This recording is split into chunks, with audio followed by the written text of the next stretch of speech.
نبی تو نبی ہے جو نبی کے قدموں میں آئے اور صحابی بنے، نبی کا شاگرد بنے اور نبی کا خادم بنے، پیغمبر کا وفادار دلدار و حبدار بنے، رب کریم اسے محفوظ قرار دیتا ہے۔ محفوظ کا کیا معنی؟ اگر اس سے غلطی ہو جائے، گناہ ہو جائے، خطا ہو جائے تو اللہ تعالیٰ اسے معاف کر کے اس گناہ کو نامہ اعمال میں رہنے نہیں دیتے۔ یہ تو نبی کے قدموں میں آنے والے کی شان ہے، تو پیغمبر علیہ السلام کا مقام کیا ہوگا؟ میرے دوستو، حضرت ابوبکر صدیق رضی اللہ تعالیٰ عنہ کی بات کروں، نبی نہیں ہیں لیکن آپ پوری زندگی میں کوئی گناہ کا کام مجھے ان سے دکھا دیں، کوئی دکھا دیں۔ یہ نہیں ہے کہ نبی ہیں ان سے گناہ نہیں ہے، لیکن پیغمبر کریم صلی اللہ علیہ وآلہ وسلم کے قرب ہونے کے ناطے، قریبی ہونے کے ناطے، حضور پاک علیہ الصلوۃ والسلام کے اثر ہونے کا ایک مطلب تو یہ بھی ہے کہ ان سے بھی رب کریم نے ان کو محفوظ رکھ دیا، تو یہ محفوظ ہے۔ میں نے ایک شخص کی گفتگو سنی، مجھے اس کی گفتگو پہ بڑا تعجب ہوا۔ اس نے کہا آپ ابوبکر صدیق کو کتنا صحیح کہیں گے؟ کتنا صحیح کہیں گے؟ 99% صحیح کہیں گے، 99.5% صحیح کہیں گے، 99.9% صحیح کہیں گے، 1% تو غلط ہوگا نا۔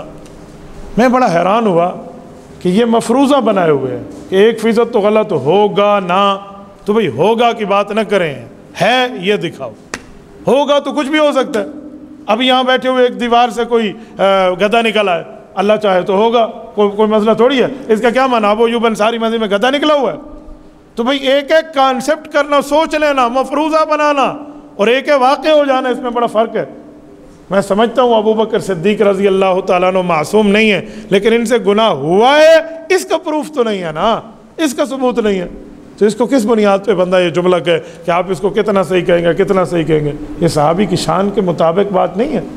حدیث پاک میں ہے، رسالت مآب علیہ الصلوۃ والسلام نے 2 مرتبہ اللہ سے ڈرا کر ارشاد فرمایا، اللہ اللہ فی اصحابی لا تتخذوہم غرضا من بعدی، اے لوگو اللہ سے ڈرو، اللہ سے ڈرو، میرے صحابہ کو کبھی تنقید کا نشانہ نہ بنانا۔ فمن احبہم فبحبی احبہم، اگر ان سے محبت ہے تو وہ میری محبت کی وجہ سے تمہیں ان سے محبت ہے۔ فمن ابغضہم فببغضی ابغضہم، اور کوئی ان سے نفرت کرتا ہے تو سمجھو اس کو آپ کے نبی سے نفرت ہے، اسی لیے پیغمبر کے صحابہ سے نفرت کر رہا ہے۔ ومن اذاہم فقد اذانی، حضور نے فرمایا جو انہیں تکلیف دے گا مجھے تکلیف دینے والا ہے۔ ومن اذانی فقد اذلہ، اور جو صحابہ کرام کے بعد حضور کو تکلیف دے یہ تو اللہ پہ تکلیف کی جرت کر رہا ہے۔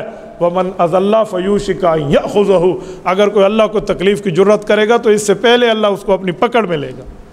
تو یہ تو حدیث پاک ہے، تو حضور پاک علیہ الصلوۃ والسلام کے صحابہ کے لیے تو یہ جملہ نہیں بولنا چاہیے۔ اس حدیث میں 2 مرتبہ لفظ اللہ ہے، اللہ اللہ، کیا مطلب؟ اصل لفظ ہے اتقوا اللہ من الصحابہ، اتقوا اللہ، اے لوگو اللہ سے ڈرو صحابہ کے معاملے میں، لیکن اتقوا نہیں ہے، اللہ اللہ کا ہے۔ یہ پتہ کیا ہے؟ اس عربی زبان میں کہتے ہیں تحذیر، انگلش پہ کہتے ہیں وارن کرنا، تنبیہ دینا۔ کیا مطلب؟ جب کوئی ایمرجنسی سچویشن ہو تو اس وقت لفظ کم بولے جاتے ہیں لیکن ڈبل ٹرپل بولے جاتے ہیں ایمرجنسی میں۔ مثلا اللہ نہ کرے یہاں سے کوئی سانپ گھس آئے اور میں ایک دوست کو کہوں بھائی صاحب خیریت سے ہیں، اللہ آپ کو خوش رکھے، آپ اپنی حفاظت کریں، تھوڑا دائیں بائیں اور پیچھے بھی دیکھیں، ایک سانپ موجود ہے، اتنے میں وہ ڈس لے گا۔ میں کبھی اتنا لمبا جملہ نہیں کہوں گا، بلکہ میں ایک ہی جملہ کہوں گا، سانپ سانپ، پورا جملہ چھوڑ کے ایک ہی جملہ 2 بار کہا ہے۔ اسے ایمرجنسی سچویشن کہتے ہیں، اسے عربی میں تحذیر کہتے ہیں۔